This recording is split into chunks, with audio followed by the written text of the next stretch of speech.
So, stock rank o stock ranking. So, ito yung na-develop daw ni John Wells na first in-implement to sa General Electric o sa GE.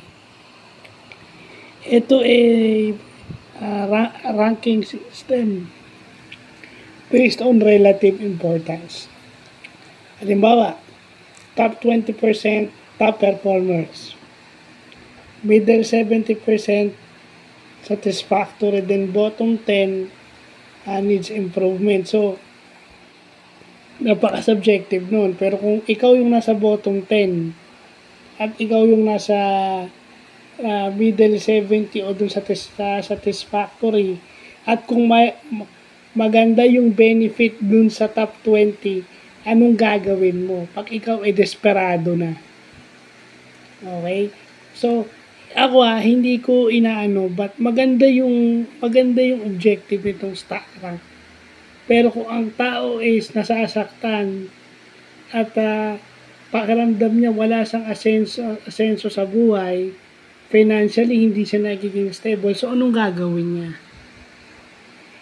The system doesn't oblige him o hindi siya inuudyukan na gumawa ng masama. Pero dahil dun sa concept na subjective yung ranking at underperforming ka o satisfactory ka lang, na hanggang dun ka na lang ba talaga at gusto mong umasenso, minsan gagawa ka ng hindi maganda. Because dahil subjective, nasasaktan ka.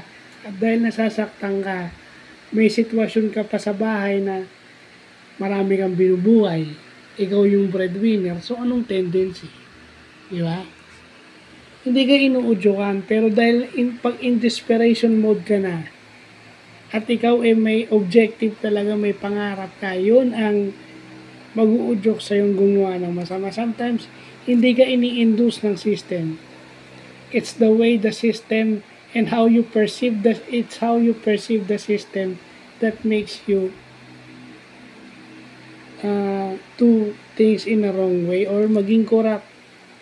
When you talk about public office, kaya nga sinabi ni Secretary Vince Dizon, may mga empleyadong lumalaban yung satisfactory na nadadamay.